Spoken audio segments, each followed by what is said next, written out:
kita nggak tahu basisnya apa ya dia melakukan itu, modelnya dia perhitungan itu apa, apakah historical, apakah itu berdasarkan hasil-hasil beberapa laga terakhir, karena apakah itu berdasarkan ranking, karena kita bisa aja ranking 119 dunia tapi ya pemain-pemain yang kita punya to be fair bukan ranking 119 dunia lah, at least 80-an lah dengan si Jai dan lain-lain.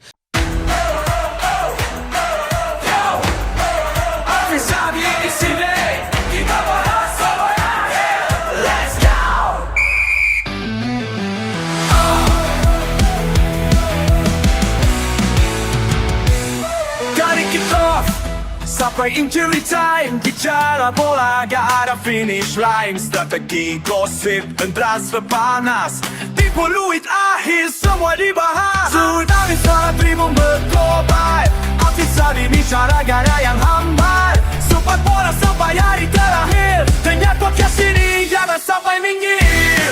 Peluit, bahas bola sampai akhir. Pagi-pagi makan ketupat, jangan lupa makan buah naga. Hidup kita harus sehat, maka jangan lupa berolahraga.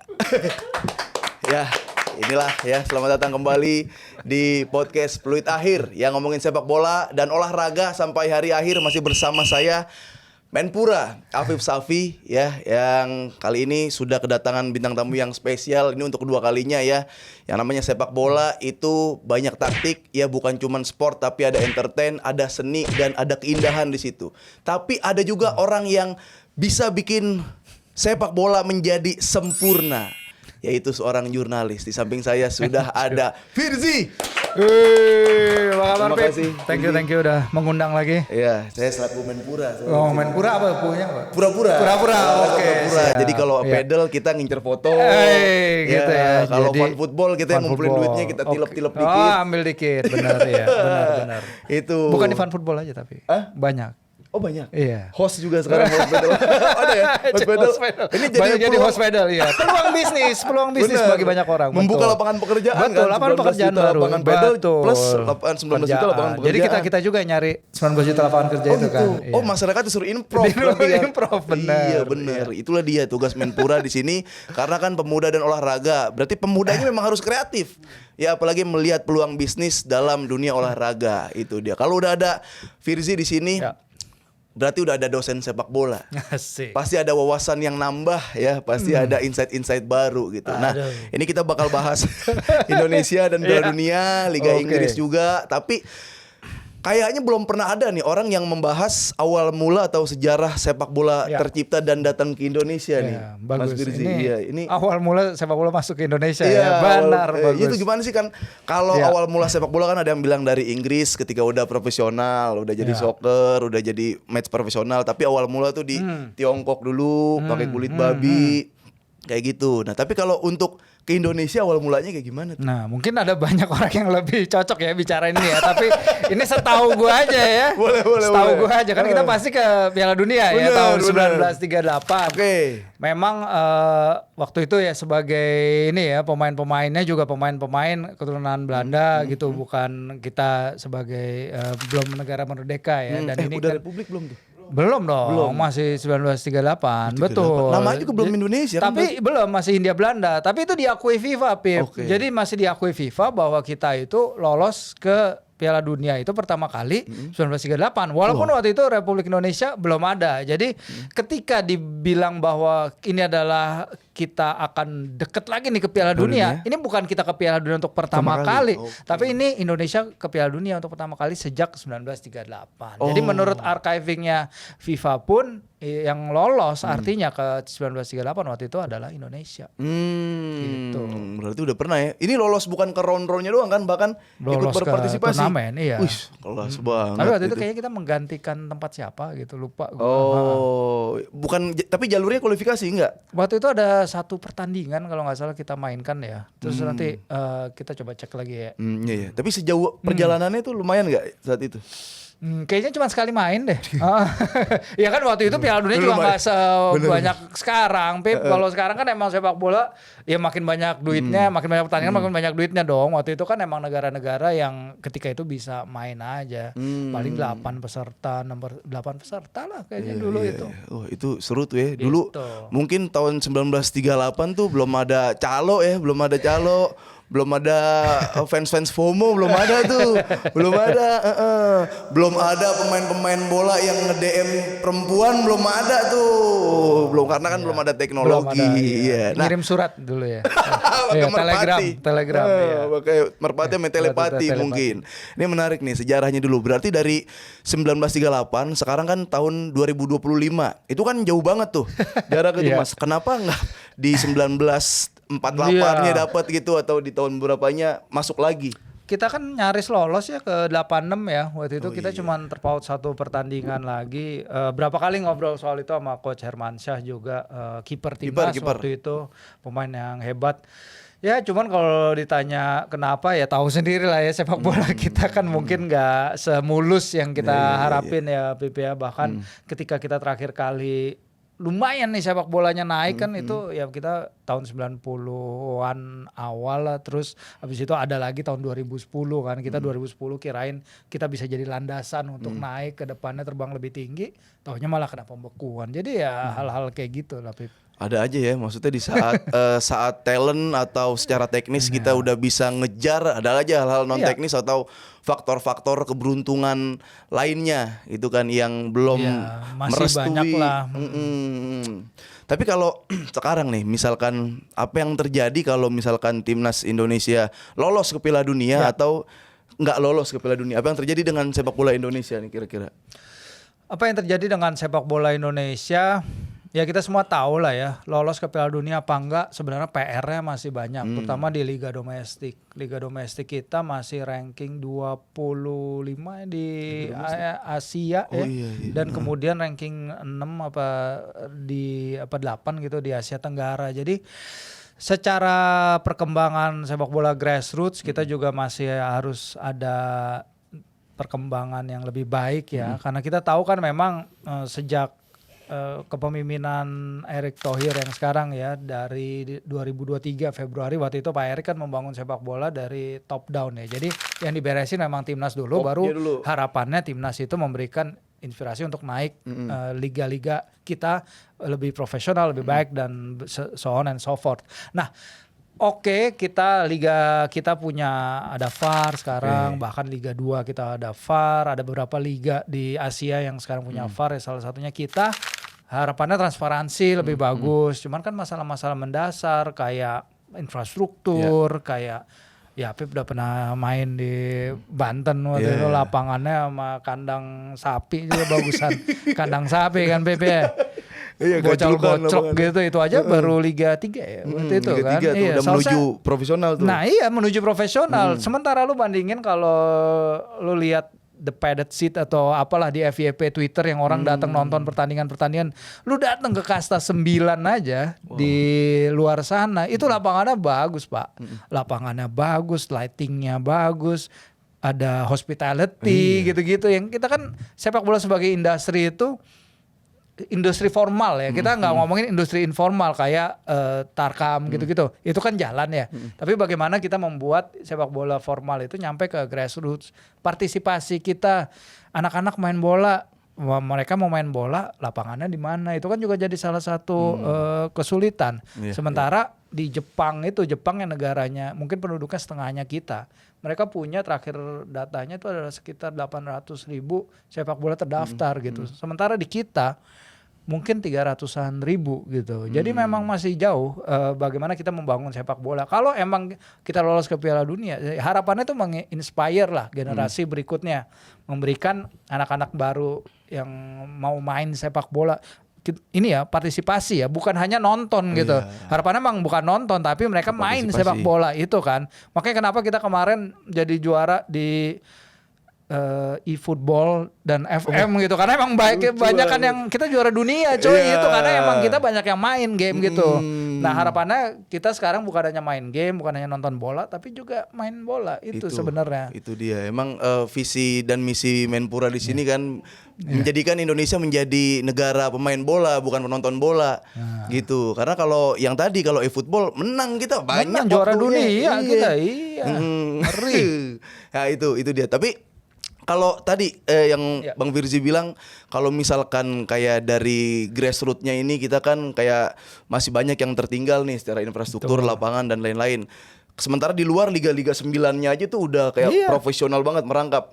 Kalau berarti kalau misalkan ada kayak naturalisasi atau diaspora yang ketemu sama pemain Indonesia di usianya misalkan sama-sama 22, itu udah beda dong bekalnya dong. Udah beda secara kualitasnya dong. Bekal. Teknik dasar aja. Mereka teknik dasar menerima bola gitu. Kita kan kalau lihat ya bukannya menyoroti individu dan lain-lain, tapi ini kan across the board kelihatan. Kemarin kan gua ke Surabaya Sidoarjo ya untuk nonton kualifikasi Piala Asia U23 itu dan juga timnas senior. Memang teknik dasar pun bagaimana anak-anak itu nerima bola gitu.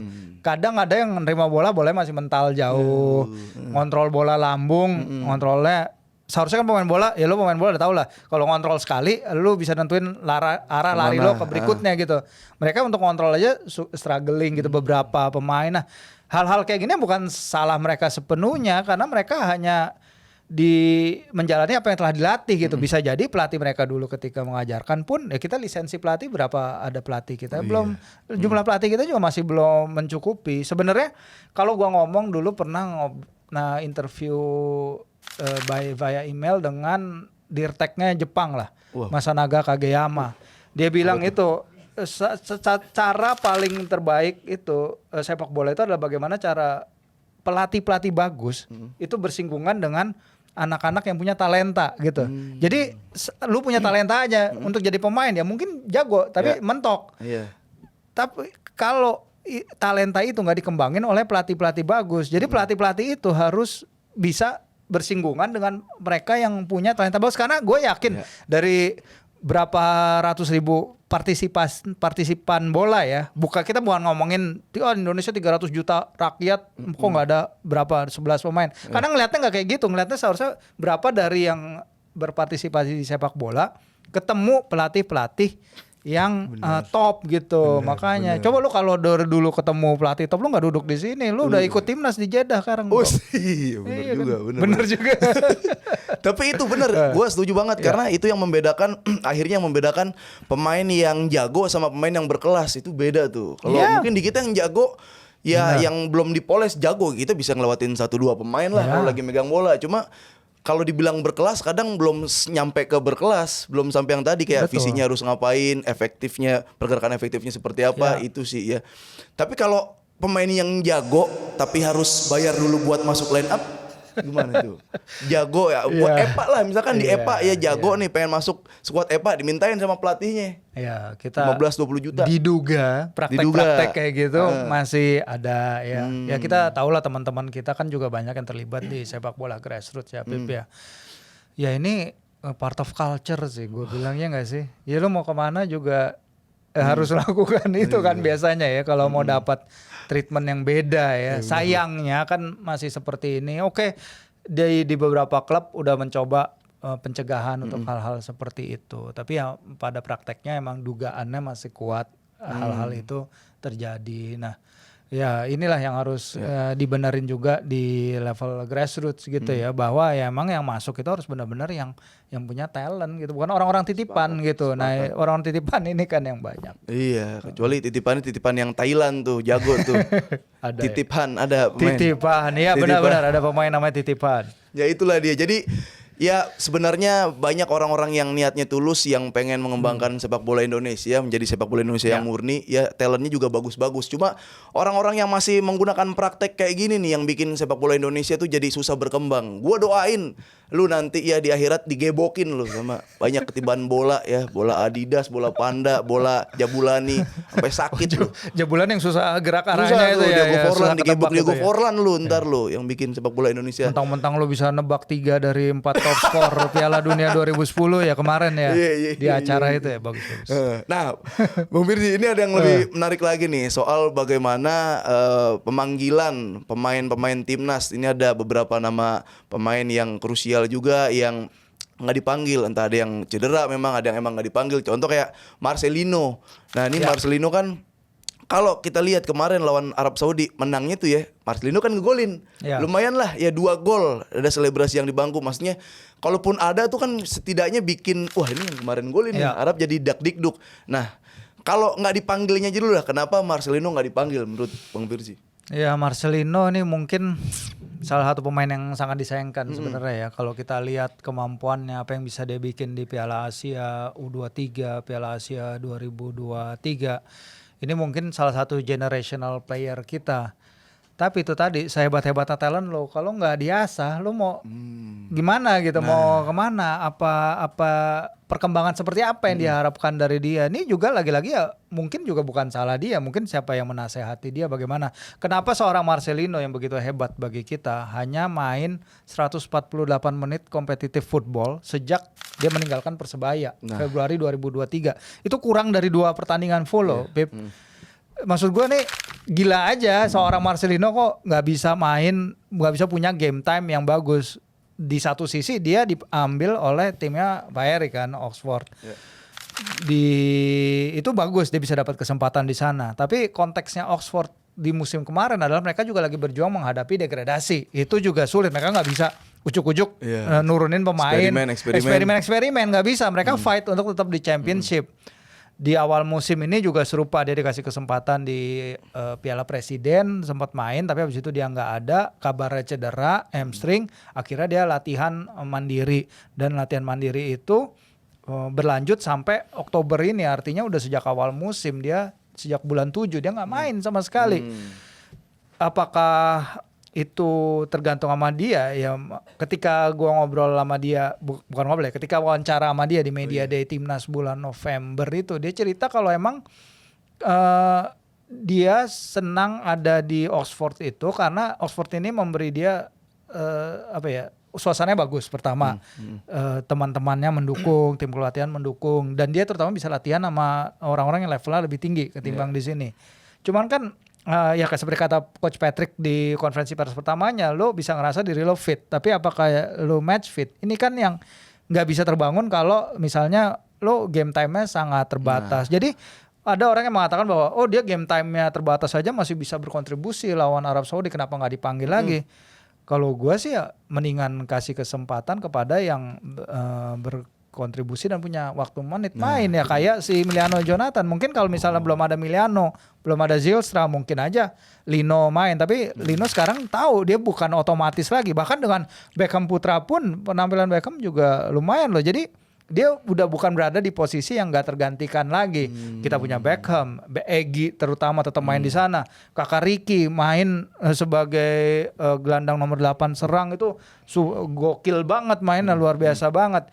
Dan sementara di sektor flank sekarang kita punya Emiliano. Jadi ya ketika dia dulu mungkin ngerasa bahwa ini tempat jaminan buat dia untuk tetap berangkat, tapi kan di laga pertama Patrick kayaknya belajar bahwa orang yang gak main itu penampilannya bakal drop ya, kayak Nathan kan waktu itu hampir nggak pernah main tuh bagi Swansea, habis itu dipanggil di Australia dia bikin 2 blunder. Nah mungkin Coach Patrick juga belajar dari sana. Dan ketika di Surabaya pun ketika Marcelino turun di laga lawan Lebanon, dia juga nggak impresif banget gitu, dan bahkan orang-orang di stadion di sekitar kayak gitu loh, kayak gimana sih, kayak aduh kok kayak gitu, lepas kontrol, lepas gini-gini, operan nggak nyampe. Nah itu kan juga pasti masuk pertimbangan dengan adanya ronde laga September kemarin. Nah itu kan berarti pertimbangan emang banyak ya. Jadi kalau emang buat masuk ke timnas tuh nggak boleh ada kayak kekurangan dikit ya, kekurangan sekecil apapun gitu. Lu bakal kebalap sama yang lebih perfect gitu kan. Oh iya pasti. Ya, nah ini menariknya kayak gini, kalau misalkan memang yang dicari salah satu tolak ukurnya adalah jam terbang, jam menit bermain. Nah daripada ada yang berpikir gini, misalkan kalau misalkan Marcelino main di luar gitu kan, yang secara level liga lebih tinggi dari liga domestik Indonesia, tapi menit bermain agak kurang nih. Ya, bagaimana kalau mendingan balik lagi aja lah ke Liga Indonesia, terus dapat menit bermain. Kalau buat tujuannya adalah pelatih timnas Ya. Main di timnas gimana tuh? Ya kalau gue bilang ya levelnya Marcelino ketika dia ninggalin Persebaya Februari 2023 itu bisa di atas Liga Indonesia. Dalam artian dia mungkin bisa main di Korea kasta kedua atau Jepang kasta kedua atau Thailand di mana dia bisa jadi starter. Cuman kan Marcelino ini bukan Marcelino yang Februari 2023 gitu. Ada kita nggak tahu misalnya dia latihan mandiri seberapa intens sih latihan dia. Menjaga diri, apakah dia menjaga dirinya dengan baik selama 2 tahun itu di Inggris dan juga di sini ketika dia cedera itu kan ada banyak faktor unknown gitu. Oke, kalau dia bisa main lagi di Indonesia itu minimal menurut gua. Karena dengan kemampuan yang dia miliki, Pip, lu lihat sendirilah bagaimana Marcelino itu hebatnya kan. Gue ingin dia bisa balik lagi ke atasnya dia lagi dan menuhin talenta yang dia punya karena kita publik sepak bola Indonesia ini udah sabar menunggu perkembangan dia tuh udah 2 tahun loh. Dan dia bilang ketika itu November 2024 ketika gue nanya ke dia bilang dia mati-matian untuk dapat tempat di tim utamanya Oxford gitu. Cuman kalau udah kayak sekarang ya kayaknya nggak bakal. Kita harus akuin ya, bukan berarti dia kalah ya, tapi emang berarti bukan jalurnya aja di sana. Nggak apa-apa, coba aja. Buktinya si Arhan bisa jadi starter di tim papan atas di Thailand. Shane, Sandy main di sana, coba aja gitu, nggak ada yang salah. Berarti kalau karena Arhan menit bermain udah banyak di liganya, tapi emang sekarang posisi timnas ya Arhan susah. kan kita tahu lah, masa saingannya Kevin Verdong itu pasti akan sulit. Dean James itu akan sulit. Shane juga ini ya, bukan salah Arhan, tapi emang ini yang pingin dibangun PSSI juga bahwa mereka ingin punya deep layer untuk pemain timnas gitu. Dan ini ya membuktikan emang layer kita tebel banget untuk sisi kiri itu. Bukan salah dia, emang kita punya pemain-pemain bagus aja. Berarti kalau situasinya kayak Mark Locke ya di lini tengah ada siapa aja berarti? Ya. Ricky, Mark Locke, Lili Pali. Kalau ya. Ricky ini impresif lah, maksudnya setiap dikasih kesempatan kecil apapun bagus dia. Nah kalau kayak Lili Pali, Mark Locke, nah itu beda tuh karena apa? Ya Lili Pali kalau gua lihat Coach Patrick tuh mencari link up player ya dalam pemain kayak Ragnar, karena Ragnar itu kan beberapa window terakhir nggak bisa main ya bagi timnas. Lili Pali itu cocok di posisi itu gitu, dia bisa nempatin half space-nya antara sisi kiri, lapangan tengah dan penyerangan. Dan ini pemain yang dibutuhkan, belum lagi Lili Pali Dutch speaking, dia juga udah lama di Indonesia, dia kenal. Mungkin yang disayangkan dari kehadiran Vano adalah mungkin kalau kita bisa dapat Vano pas 2016 main di tim ini sih. Itu pecah sih. Pecah. Sekarang aja dia berusaha oke, tapi ya umur nggak bisa bohong lah. Mungkin 3 tahun lalu ketika dia bawa Borneo itu juara regular series mungkin dia bagus, tapi sekarang dia juga kehadirannya oke, dia bisa jadi jembatan yang bagus. Nah kalau Mark Locke emang ketika kapan ya waktu itu ya interview sama dia itu terus kayaknya semuanya bukan interview nih, enaknya ya. ngobrol sama jurnalis nih ini nih. Iya, gue tanya itu kayaknya setelah Piala Asia deh. Setelah Piala Asia kan dia kehilangan tempatnya tuh di timnas karena waktu itu ada Ivar, ada waktu itu Nathan di tengah kan, sama kehilangan darah muda kan. Tapi kelihatan kalau ngobrol sama dia waktu itu bahwa dia tuh emang masih punya fighting spirit untuk balik ke timnas itu. Dan respect banget jawabannya adalah ketika itu dia bilang, ya mungkin sekarang kesempatan itu nggak datang ke saya, tapi ini bukan berarti saya nyerah sebagai salah satu figure senior di tim ya, karena semua orang pasti ngeliat dia dong. Dia salah satu sosok senior, kehilangan tempat sama anak-anak lebih muda. Nah bagaimana dia bisa comeback dari situation itu yang penting, dan dia ngatakan emang ya dia harus tetap keep trying, berusaha sekuat tenaga, dan akhirnya dia dapat kesempatannya lagi yang gue sebenarnya sangat respect dengan dia juga ya. Dia membawa Persib juga back to back, dia bisa bahasa Indonesia, bisa bahasa Belanda, bisa bahasa Inggris, leader yang oke kalau lihat dari cara mainnya, dari auranya dia, ya dia sebagai pelapis di lini tengah ya, untuk pelapisnya karena kakak Ricky kan sekarang ya udah hampir pasti starter, terus Joey juga memberikan keseimbangan. Tapi Klok itu sih menurut gue ya respect juga sih man. Iya keren. Sama gue juga respect tuh ngelihat wawancara di High Wave itu Ole yang pengen banget dia sembuh, pengen banget membela timnas Indonesia. Nah tapi kalau gini, sekarang kan situasi sebenarnya si Ole ini belum 100% sembuh gitu kan. Nah, terus dia dipanggil gitu. Nah, ini pertanyaannya adalah kenapa timnas Indonesia manggil Ole atau kenapa nggak cari opsi lain? Opsi lain kita cari. Kemarin kan timnas Zylstra sama si Miliano. Cuman kan kita lihat Zylstra oke lah, dia angkanya I think keterlibatan golnya tuh 45 gol dan 16 assist dari 67 game di level U19 dan U21 Belanda. Tapi ya itu kan U19 dan U21 Belanda itu harus dicamkan. Di Liga Belanda musim ini bersama Volendam dia belum main, not 1 minute pun. Dia striker yang berkarakter beda ya dengan Ole, karena dia itu pernah bilang ke media sana, dia itu ngelihat dia modelin gamenya itu seperti Lewandowski dan Luuk de Jong. Jadi emang dia target man, dan kalau lihat dia main dia emang tipe target man. Tapi emang kelihatan juga bahwa wah nih anak dia punya talent tapi he's so young gitu. Dia masih muda dan kelihatan banget mentahnya. Sehingga ya Ole dibutuhkan oleh pencetak gol lawan Bahrain, pencetak gol lawan China, one shot one goal, tipe pemain yang satu kesempatan pun bisa berbuah gol. Jadi menurut gua wajar, apalagi dengan ketika dia cedera dan sekarang itu udah waktu lama ya cukup berlalu, sehingga ya dia dalam proses recovery late. Dan masalahnya sekarang kita nggak tahu kan kalau Ole main apakah dia bisa bertahan 90 menit apa enggak. Seharusnya sih dia belum bisa ya, karena dia nggak ada preseason, dia baru balik dari cedera. So kita akan lihat seperti apa. Ini Coach Patrick mantan penyerang yang tangguh. Dia pasti tahu bagaimana memaksimalkan Ole tanpa memaksakan dirinya dan kondisi fisiknya sih.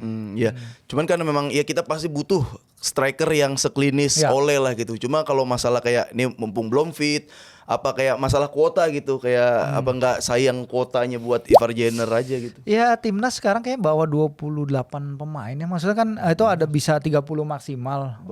Seharusnya masih bisa juga nambah 1-2 pemain, tapi ya Coach Patrick mungkin punya pemikiran sendiri. Ivar itu juga sebenarnya baru balik dari cedera ya.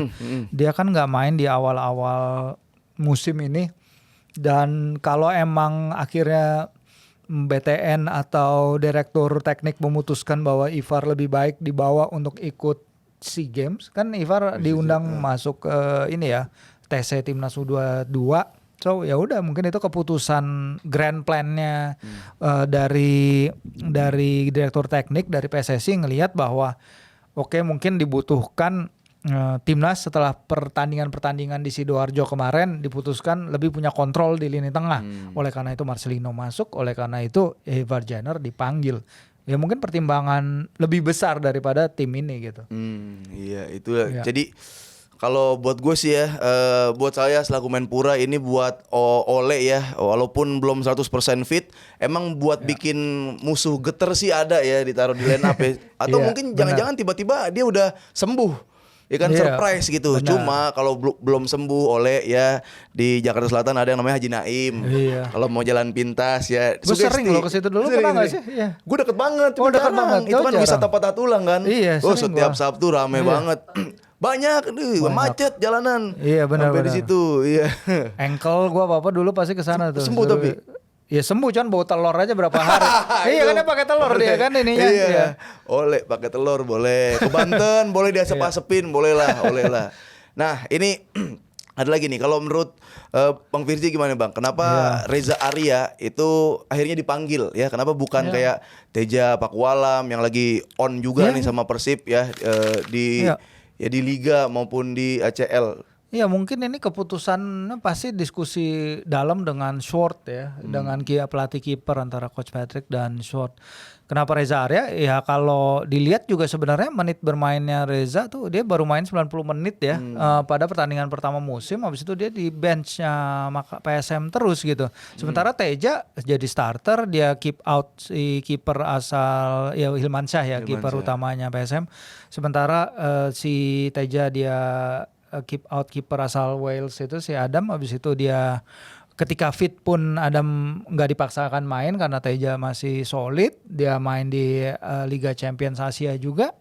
Jadi emang menurut gue sih logisnya kalau kita lihat dari luar emang adalah Teja. Tapi mungkin tim pelatihan mungkin dan pasti punya pertimbangan sendiri. Apakah karena Reza Arya pernah masuk setup timnas dalam berapa bulan terakhir, dan dia udah tahu apa yang dia bisa bawa, dan mungkin Teja kan akan sosok baru itu ya bagi timnas. Nah ini dia lagi-lagi membuktikan bahwa kedalaman di kiper kita juga bagus. Iya. Tapi yang sebenarnya kabar baik atau salah satu sisi positif banget tuh dari sisi timnas Indonesia tuh ada di left back ya. Ini back kiri kita tuh kan sekarang main di Lille. Los Lille 2 atau 3 tahun lalu ya juara di Ligue 1 gitu, yang akan berhadapan sama Dembele nanti ya, Medi Serdoué sama Hakimi yang ketemu. Nanti ketemu. Belum Dembele masih cedera. Belum sempat ketemu pemenang Ballon d'Or buat ngantongin pemain Ballon d'Or. Ya, terus juga ada Dean James. Itu di Eropa dia udah 2 assist tuh.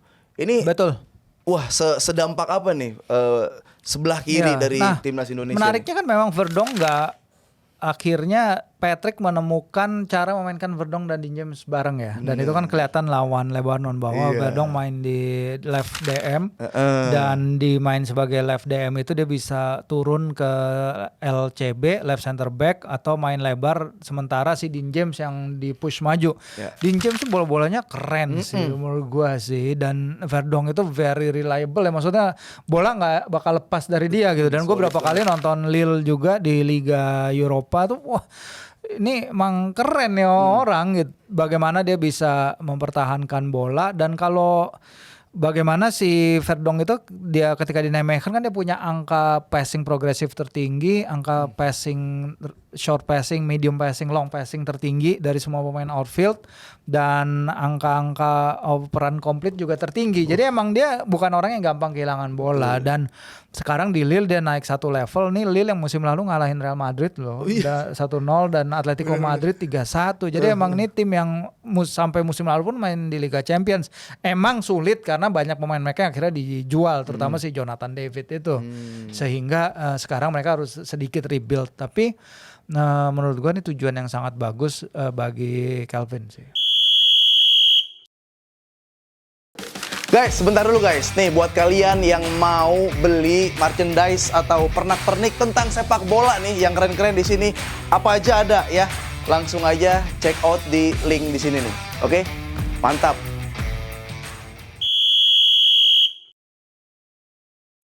Nah, itu kalau dari sisi kiri. Sebenarnya kalau dari sisi tengah, back tengah atau kanan, ini ada olah-olahan yang menarik nih. Ketika saat itu pas lawan Lebanon, si Kevin Dix itu ditaruh di CB tengah, tuh. Dan gue nggak tahu ya, karena mungkin kita lagi dominan nyerang gitu, apa nggak terlalu teruji. Tapi kelihatannya sih bagus-bagus aja. Tapi kalau menurut Bang Firzi, enakan Kevin Dix sebagai CB kah atau taruh back kanan aja? Ini gue tanya juga ke Kevin waktu ada aja. Waktu itu ada wawancara Bundesliga lewat Zoom. Kevin ya, dia baru pindah ke Borussia. Gue nanya kan, di timnas kan ketika itu sebelum awal musim ini ya, dia kan main di wingback kanan. Sementara di Gladbach waktu itu di pertandingan awal pramusim dia selalu main center back. Nah ini gue tanya ke dia, lo gimana? Apakah dengan lo bermain di center back ini, apalagi Ko Itakura back Jepang yang waktu itu pindah ke Ajax, itu kan artinya ada center back kosong tuh di lini tengahnya Gladbach. Apakah dia menurut pelatih akan turun di tengah atau turun di kanan? Nah menurut dia tuh lebih suka main di tengah. Dia lebih suka main di tengah karena itu yang bikin kanan. Walaupun emang dia ya biasalah kalau ditanya kayak gitu kan, tapi saya main di kanan juga nggak apa-apa gitu lah. Maksudnya jawaban normatif gitu kan, tergantung pelatih pingin main saya di mana. Nah kalau dia bilang sih emang dia lebih prefer di tengah, tapi kalau main di kanan dia akan tetap menjalankan tugasnya. Karena sebenarnya kalau dia main di kanan pun ketika lawan Jepang nggak terlalu sukses juga kan. Dia kocar-kacir juga lawan Kubo gitu. Nah makanya cuman kalau dia main di tengah sama Jai, menurut gua partnershipnya itu bagus sih. Dia kerjasamanya oke, dan dia lebih dalam sistem 2 back dia lebih solid daripada Mes sama Jay ya. Nah, Mes ini sekarang masalahnya adalah Mes ini bagaimana ke depannya gitu sih sebenarnya yang gua pingin lihat. Kalau dia memang harus main di kanan kita kan biasa tebel juga tuh, ada Yakob, ada Sandy. Cuman Sandy kan sekarang cedera ya. Mungkin aja kalau dibutuhkan dia akan geser ke kanan, dan Hubner balik ke tengah karena Justin itu dia sering main sama Fortuna, dia main di level yang bagus sehingga dia bisa juga jadi opsi di sisi kiri tengah pertahanan. Wah, itu berarti agak posisi Rido lumayan kompetitif lagi tuh. Ya, Rizky Ridho tuh. akan kompetitif. Kalau main 3 back Rido atau kalau main 3 back Rido harus main. Oh, berarti gua, ya. 3 back pakai Rido. Iya. Kalau 2 back back emang riskan ya. Bukan berarti Rido jelek, enggak sama sekali. Rido luar biasa sekali penampilannya bagi timnas. Cuman kalau main 2 back di level kita yang menuju Piala Dunia ini emang kayaknya tempat itu lebih baik dikasih ke pemain seperti Jai atau Kevin yang main di level tinggi di Eropa ya. Atau ya Justin karena dia main di 5 besar Liga Eropa juga. Bukan berarti dia nggak bisa main di situ. Rido karena di Persija pun sekarang Persija kan main 4 back ya. Dia membentuk kerjasama bagus dengan Jordi dan itu terlihat di laga lawan Taiwan. Ya mungkin kesempatan bagi si Rido ada, tapi bukan sebagai starter gitu sih. Wah, itu kalau berubah skema tuh Rido posisinya sebenarnya juga lebih bisa aja kita ya. bunglon itu kan sering dilakukan ya bagi timnas karena gini deh, Vip, setiap kali timnas ngeluarin line up, itu kita di media tuh selalu bingung ini mainnya apa gitu. Dan itu udah lama terjadi sejak di era Sintayong kemarin karena kita nggak pernah benar-benar tahu ini main sebagai dia bisa main di 3-4 posisi. Apakah dia hari ini main left back itu dan ini sering terjadi. Jadi ini kemewahan yang dimiliki timnas menurut gua dan ini yang akan bikin lawan-lawan kita juga nanti bisa jadi kebingungan. Ini menarik nih Mas Firzi, kan Mas Firzi juga kerja di media gitu kan. Nah, kalau ada media-media, kalau ada pertandingan penentuan, pertandingan besar itu suka ada yang ngasih prediksi ya, probabilitas lolos apa enggaknya. Ini juga ada yang memprediksikan timnas Indonesia itu probabilitas lolos hanya 7%.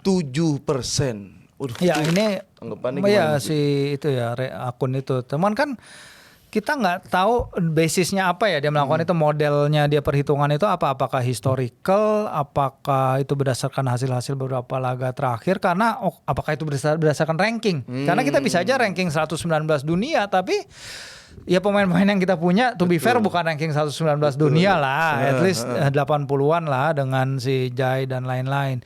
Cuman kalau emang round 3, round 4 ini killer round dalam artian bahwa ini susah banget bagi negara-negara untuk lolos ke Piala Dunia itu bang benar gitu karena China aja misalnya dia round 3 itu udah lolos 9 kali loh. Tapi dia baru lolos ke Piala Dunianya itu baru sekali. Sehingga ini emang kalau udah level ini emang udah level kuburan. Nah, tapi kalau tadi Bang Firzi bilang gini gimana kayak kalau golin 1 masih riskan, masih unggul 1 gol masih riskan, harus golin lebih dari 1 gitu. Berarti kan main nyerang nih atau efektif nyerang lah anggap kalau mau lebih dari 1 gol gitu itu nggak trauma kayak lawan Australia. Nah sekarang emang balance-nya ya kalau menurut gua ketika lawan Australia emang Coach Patrick dia mencoba mengubah suatu hal yang fundamental terlalu cepat sih mainnya.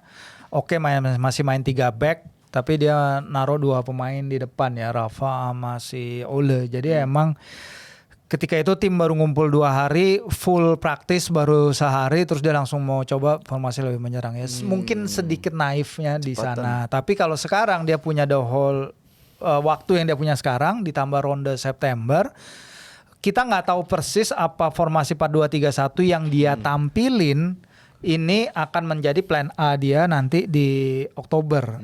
Nah, kalaupun dia main dengan 4-2-3-1, apakah itu berarti otomatis timnas akan ofensif karena bisa aja lu main 4-2-3-1 defensif tapi struktur timnya aja yang beda. Cuman kalau menurut Pak Coach Patrick di konferensi pers habis lawan Lebanon, timnya itu lebih banyak pengertian nih antara satu sama lain, tektokannya lebih enak main di formasi yang sekarang. Jadi balance-nya itu sih yang Coach Patrick harus temukan. Walaupun Irak emang ngeri-ngeri sedap nih Pip karena mereka punya 17 pemain diaspora juga, main ada yang banyakan di Liga Norwegia, Denmark ya.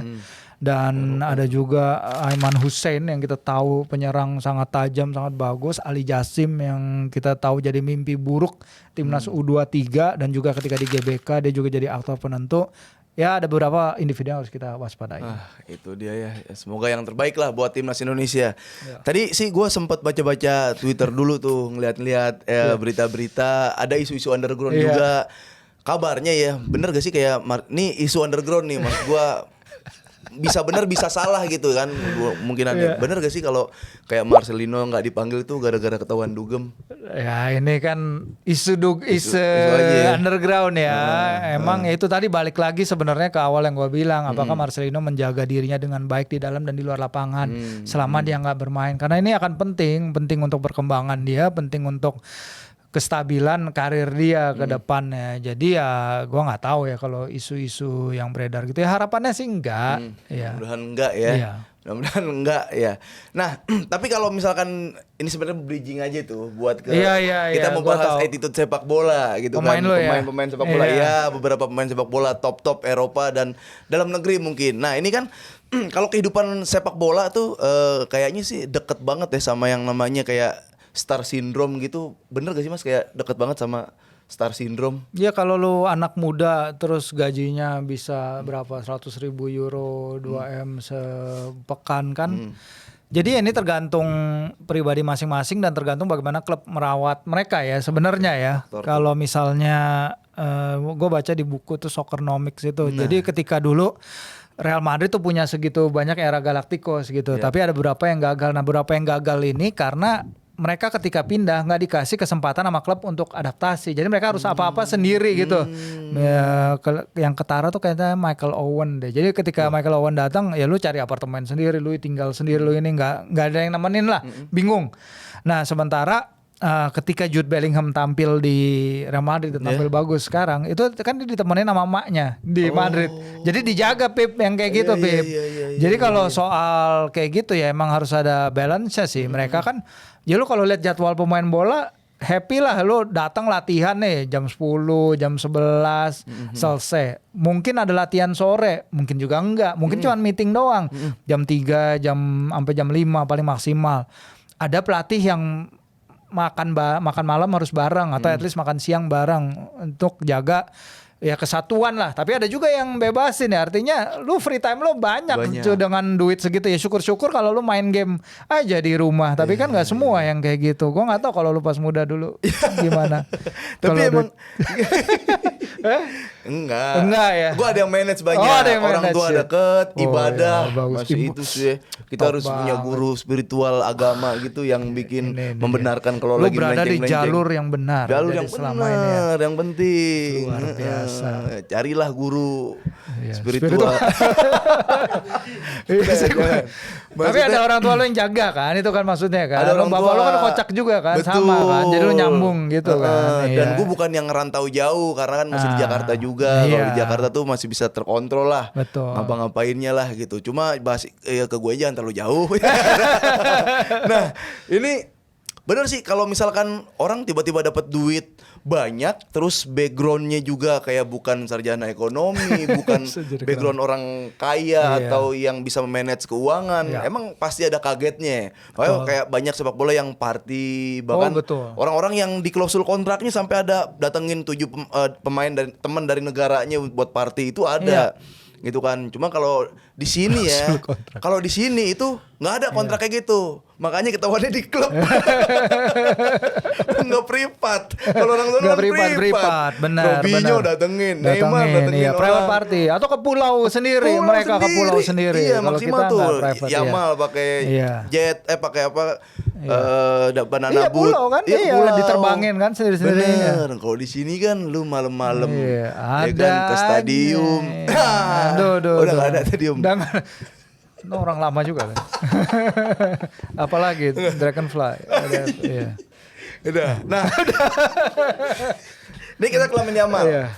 Dan beberapa pemain bola di Eropa ya dengan penampilannya di luar lapangannya lah. Lamine Yamal nih kan banyak kayak postingan dia tuh deket-deket sama perempuan gitu. Terus branded banget. Ya itu brandingan lah. Lu pakai jam tangan yang mewah, pakai outfit yang mewah gitu. Terus posting kayak sama pacarnya gitu. Pacarnya model juga, ada yang penyanyi juga. Nah, yang sekarang tuh Lamine Yamal lagi kena. Coba bisa dikonfirmasi gak? Sebenarnya Lamine Yamal nih penyakitnya apa sih? Cederanya apa sih? Cederanya? Karena pengumumannya Barca juga gak ngebantu ya, cedera pubiknya itu ya. Aduh, hancur, gak tahu kenapa ya. Karena ada yang bilang selangkangan, masa sekelan, masa gatel, enggak tuh. Iya, ototnya kayak tulang kayak apa gitu ya. Yang masih nyambung sama bola. Masih nyambung sama bola. Sebenarnya sih emang kalau branded suka spending gitu ya, pemain muda dengan duit banyak kan udah biasa gitu ya. Cuman ya dia kan pertama tanda-tanda red flag lah. Tiba-tiba lu rambut lo putih aja. Dia biasanya gitu kan.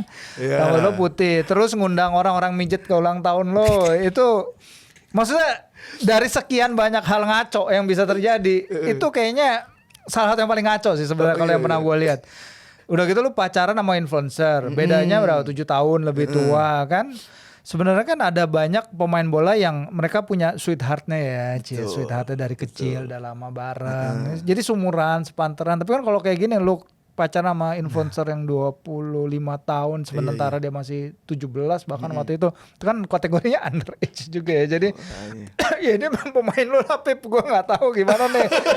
Gue juga hancur banget. Maksud gue baca hancur nih mungkin salah. Kalau dia adalah salah satu pemain terhebat yang pernah ada di Barcelona setelah Messi itu kan given lah, mungkin number one setelah Messi.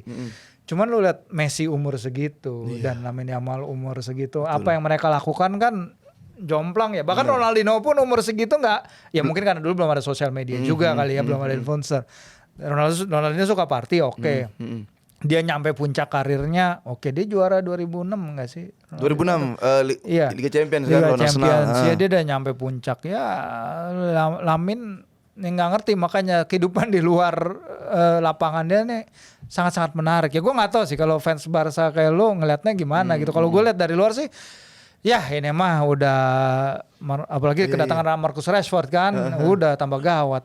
Kenapa? Marcus Rashford kan sama aja kelakuannya kayak kan gitu pas muda. Baik sama anak muda. Yang pas dia ke Manchester, dia baik sama anak muda, dia beli makanan ya. Tapi yang ketika dia seharusnya meeting apa-apa di Manchester terus habis itu dia malah pergi ke New York pesta, itu kan juga problem itu sama Ten Hag sama siapa ya? Waduh, dapat temen lagi aja nih. Dapat temen makanya. Iya.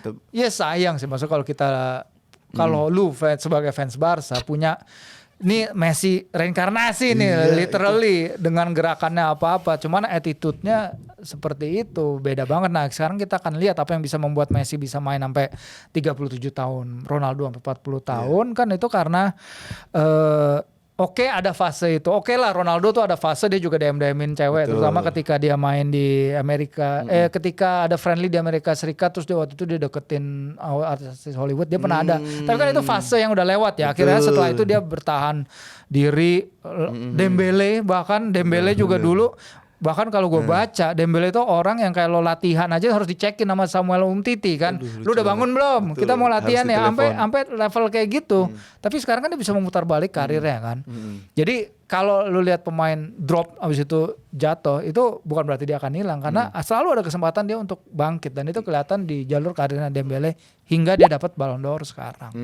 Itu dia. Kalau gue sendiri sih ngeliat Lamine Yamal emang kalau Tadinya tuh selagi lu di lapangan masih oke performnya, lu di luar mau ngapain sebenarnya bebas lah kalau dari gue sendiri.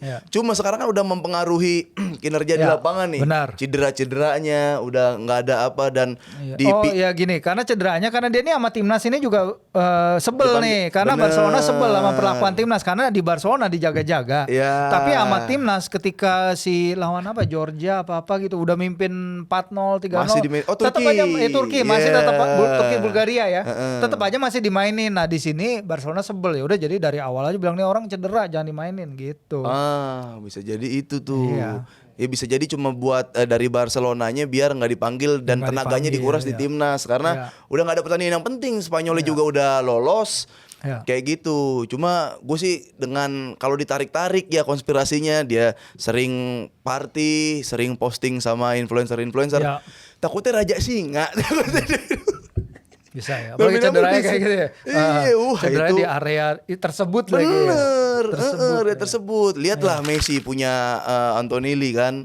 Dari kecil pacaran. Udah setia kayak gitu. Gak ganti-ganti. Itu kalau party-party atau gitu masih banyak kan sekali lagi cari guru spiritual.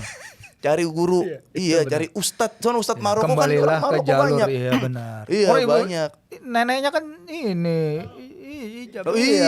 Neneknya kan ini Qasidah tuh, Indian Qasidah di Maroko. Bukan ya? Bukan. Tapi gue sih belum pernah dengar kalau Lamine Yamal tuh nge-DM cewek. Nge-DM cewek. Kalau party seneng lah dia sering. Ini kan ada beredar nih, ada pemain timnas ya. Yang nge-DM cewek gitu. Dan udah beredar. Gue gak tahu ini AI atau asli. Cuma gimana tanggapannya Bang Firzi? Ini pemain kayak potensial nih. Iya, kesempatan tuh selalu datang sama pemain ini. Bener. Ya benar-benar. Ya inilah era media sosial ya, orang dia pasti tahu dia terkenal, jadi kalau DM orang kan pasti, woi dibales nih kan gitu kan, kesannya kayak ya lu DM orang lah, siapa sih yang nggak bales gitu kalau Sapi masih ada, gue belum timnas. Kalau timnas kan pahlawan negara. Iya, lu penonton umum gitu kan. Ya nggak usah dilanjutin lah kalau gitu lah nih. Iya, jadi dengan apa yang dia punya, dengan fame yang dia punya, ya kita udah tahu dari beberapa kasus sebelumnya kan juga ada ya beberapa kasus-kasus yang sebelum ini yang nge-DM.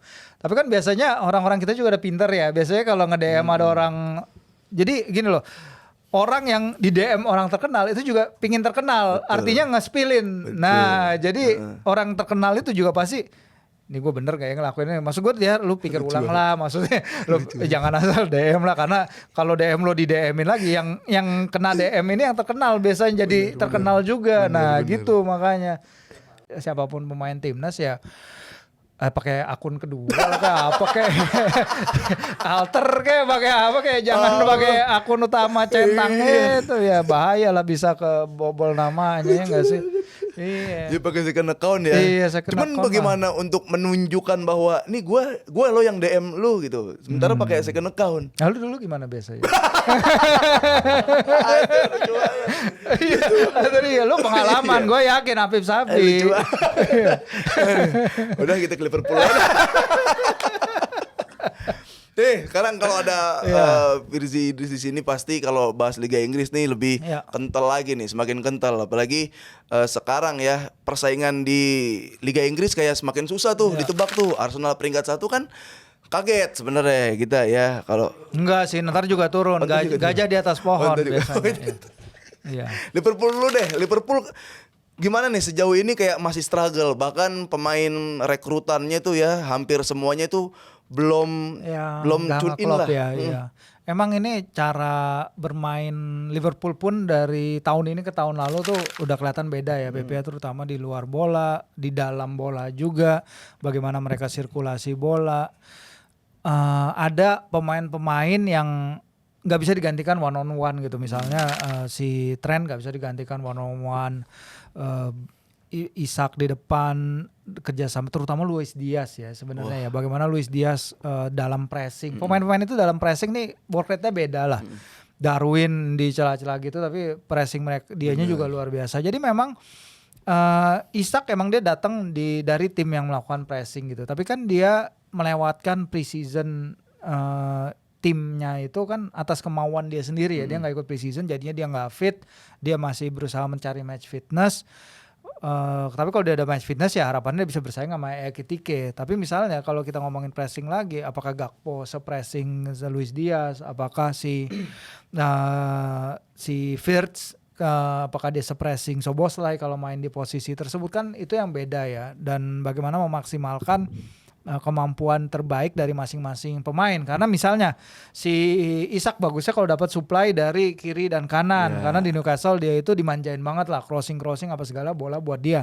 Sementara di Liverpool lu punya winger yang memanfaatkan peluang sendiri. Cody Gakpo, lu dapat bola pasti motong ke dalam nembak. Betul. Salah apalagi berapa kali kita lihat lawan Chelsea dapat potong dalam nembak, dan Frimpong nggak bisa menyediakan bola kayak si Trent Arnold. Jadi ya emang ini bagi mereka adalah mereka kehilangan posisi kunci. Mereka membeli pemain gila-gilaan untuk menambah skuad yang jauh lebih bagus, menambah skuad dari yang tim kemarin. Ya kalau gue bilang Liverpool nggak bisa punya yang namanya musim transisi, karena mereka udah jadi juara. Mereka nambahin belanja gila-gilaan walaupun emang kehilangan pemain juga.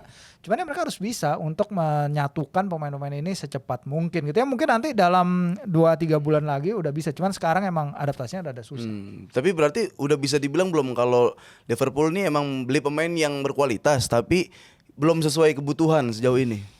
Ini tergantung dari apa yang dibutuhkan si slot, karena kelihatannya ini beberapa pemain ini datang dibeli oleh si direkturnya ya, Richard Hughes itu.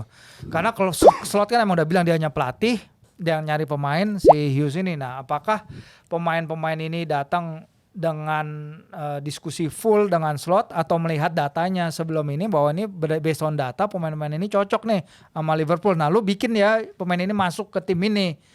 Biasanya kan pelatih ini punya pendapat juga terhadap kedatangan. Nah, seberapa besar pengaruh slot ini dalam menentukan pemain-pemain yang datang? Karena Wirtz ini kelihatan bagus, ada pemain bagus di sana, cuman ya sejauh ini masih belum happening aja gitu. Nah, ini apakah sesabar apa fans Liverpool aja? Wah, ini seru sih karena emang Ya.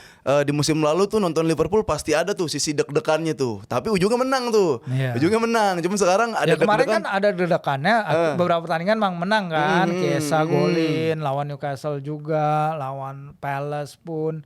Cuman ya biasanya yang sesuatu yang kayak gitu emang nggak sustainable gitu. Lo nggak bisa terus-terusan ngarepin gol-gol menit akhir. Nah, itu dia. Tapi kalau kita ke Newcastle Ya. nih. Kalau kita ke Newcastle kan sekarang dapat striker tinggi ya, Woltemade. Nah, Woltemade. gimana sih pronounce-nya itu? Woltemade. Woltemade. Oh, Ya. enakan gitu ya, Woltemade. Woltemade lu Ya. ngomongnya gimana? Woltemade. Ya bisa juga. Oh, bisa. Tapi enakan Woltemade ya. Iya. Newcastle dapat Woltemade. Ya. Ya, ini gimana ngelihatnya udah sosok yang tepat belum buat menggantikan Isak? Kalau gue bilang sosok pengganti Isak ini lebih ke Yohan Wissa ya, dalam artian bahwa sepenyerang ujung tombak, karena Woltemade ini bukan ujung tombak dia itu bagus banget dalam mengoccupy ruang, tapi bagaimana membuat timnya itu bisa tektokan sama dia. Karena lu kalau lihat dia main, dia beda banget Pep sama si Isak. Dia itu bukan tipe-tipe yang lari ke belakang garis pertahanan kayak Isak. Dia bukan tipe yang nyari ruang di sisi kiri atau sisi kanan untuk menyerang half space. Bukan. Dia itu tipe yang connecting permainan gitu. Tapi dia ngelakuin dengan sangat-sangat bagus. Dia tinggi nih. Tapi kontrol bolanya itu bagus banget. Makanya orang-orang bilang dia Walter Messi ketika di Stuttgart kan. Iya. Berlebihan sih. Cuma kalau lu lihat berapa kali dia bisa keluar dari tight spaces dengan jungkit-jungkit kakinya yang kocak lah. Kalau lu lihat tinggi tapi kakinya kencang gitu. Dan ini dia cara mainnya ini beda banget dengan Isak. Nggak bisa lebih beda. Isak mungkin dia suka turun. Tapi Isak tuh bukan tipe yang bisa play ngebelakangin gawang lah. Kalau Woltemade ini play dia ngebelakangin gawang bagus. Dia itu bisa bikin teman-temannya main, tapi teman-temannya juga masih harus terbiasa main sama dia. Karena ini tipe pemain yang beda sama Isak. Sehingga kadang karena dia suka ngebelakangin gawang dan turun, kadang di kotak penalti nggak ada dia ketika dibutuhkan. Nah, makanya sebenarnya perlu si Yohan Wissa ini untuk fit dan jadi ujung tombak. Gitu. Wah, itu dia ada Yohan Wissa, ada Isak ya, Woltemade ya. Isak ternyata kukira ngelawak doang deh bisanya dia sama Bajai. Oh, beda Isak. Nah, ini sekarang yang lagi on fire ya di Newcastle ini ada kok Newcastle? Bournemouth. Di Bournemouth. Nah, ini ada Anthony Semenyo. Antoine Semenyo. Kan Antoine Semenyo. Semenyo, Nah, dia bakal jadi orang yang kayak Michu gitu, satu Michu. one season wonder, atau dia bakal bagus terus dan sumpama dia pindah ada Liga Inggris lah yang lirik enak kemana itu. Karena kita lihat beberapa pemain kesulitan ya habis ninggalin Bournemouth. Milos Kerkez kesulitan, si Solanke juga gue bilang dia bisa lebih bagus lagi di Spurs, tapi itu dia sekarang sering cedera. Zabarnyi sama PSG ya gitu-gitu aja. Dinhuisen kadang bagus kadang enggak, masih susah nyari konsistensi. Jadi kalau di Bournemouth menurut gue karena sistemnya udah bagus, pemainnya nyaman, Semenyo udah lama main di sana, secara sistem dia udah hafal. Pemain-pemainnya dia karena Outara gitu-gitu juga udah keluar, dia jadi main man, sehingga dia juga bisa step up, dan yang penting itu step up di dalam tim ini gitu. Jadi Iraola terutama pelatih yang wow, ini keren banget menurut gua. Udah ditinggal berapa pemain pun masih bisa pertahanin konsistensi di level atas.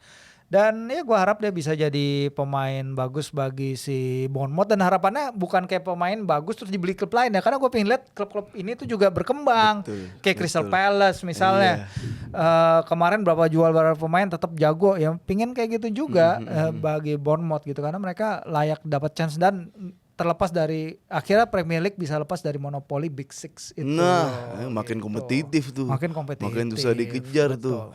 Nah ini ya seru sih ya kalau kita ke Liga Inggris. Cuma mumpung ada Virgi di sini, saat itu kan Barcelona pernah ketemu dengan Newcastle. Gue mau minta testimoninya nih. Anjir. Testimoni fans Newcastle ngelihat Liga Champions game week 2 ya berarti ya? Ya game week 2. Game week pertama dong. Pertama Iya. Newcastle lawan Barcelona kan akhirnya ngelihat lagi berhadapan dengan timnas negara dari Spanyol nih. Dari Spanyol. Ya emang bangke sih emang sih anjir ya.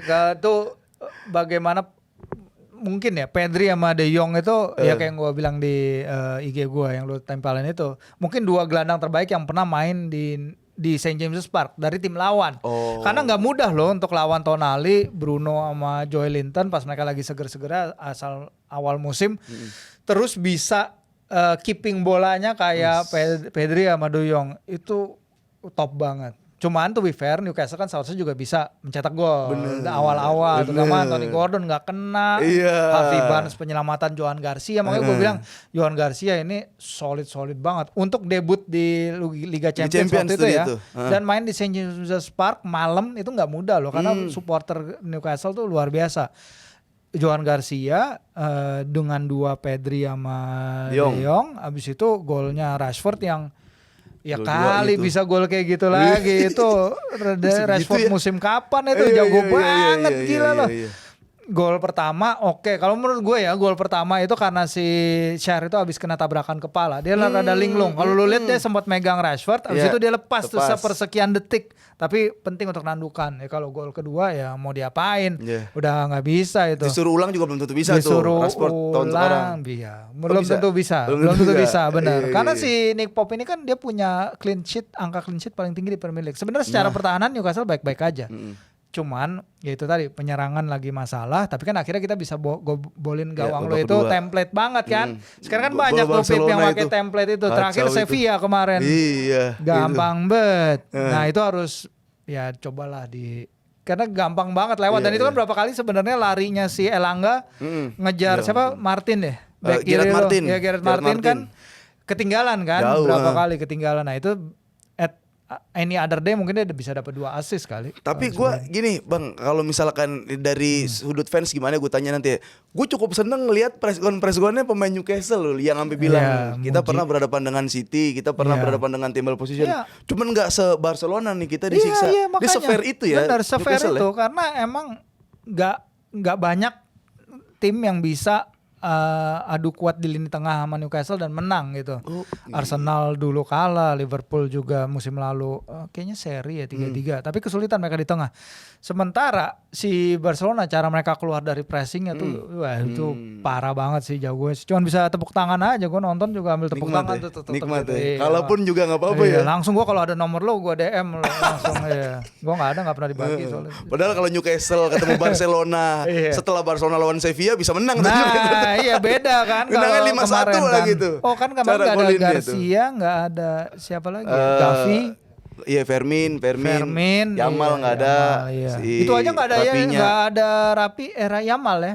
Oh Yamal Liga Champions. Nggak ada di Liga Champions nggak ada. Itu aja nggak ada Yamal makanya. Iya. Tapi lawan Raja Singa. Ya lawan semifinalis tahun lalu cuman kalah 2-1, gue sih cukup puas lah. Gue juga senang sih Newcastle ada lagi di Liga Champions. Terakhir soalnya ketemu Asprilla kan. Iya betul. Terakhir ketemu itu Kluivert golin. Gue ingat. Pelatih kita, iya kelas. Biar banyak lagi kita semakin mendoakan timnas Indonesia. Sekarang kita susun starting line up nih Mas Virzi nih. Ini apa ya? Pemain yang gak lu suka Bang. Hah? Pemain yang gak gue suka? Kita susun 11 pemain yang gak lu suka, dari kiper sampai striker sampai pelatih sampai kapten yang menurut Bang Virzi gak pantas dia jadi kapten. Siapa ya?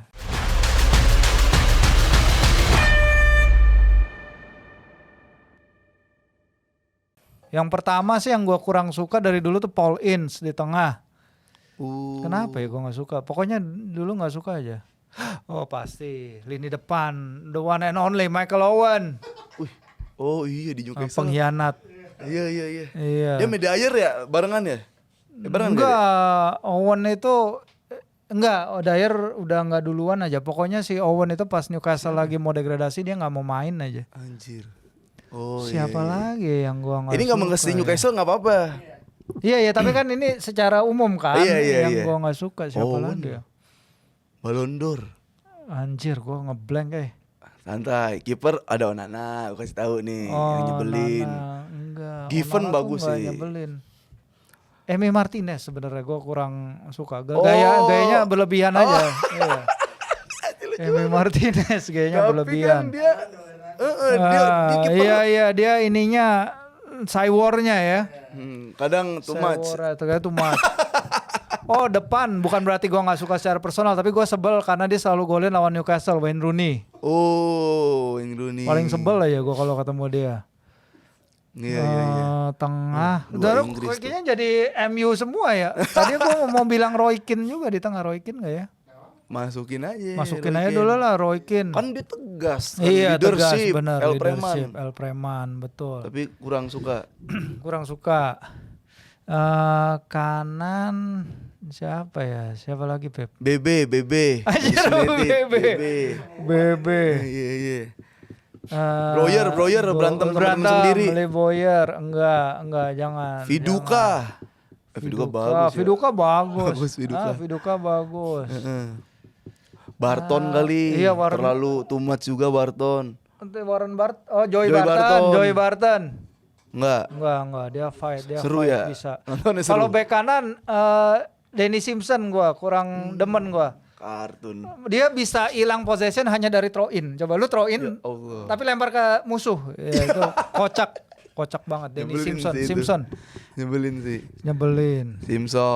Simpson. Terus kiri nih dua. Osi. Enggak. Osi siapa? OCH. Apa sih? Yang dari Newcastle pindah ke MU. Back. Siapa? Osi. John Osi. Enggak, dia enggak pernah ke MU. MU dia. Enggak pernah ke Newcastle. Oh, enggak pernah ke Newcastle. Bukan Newcastle dia. Siapa ya?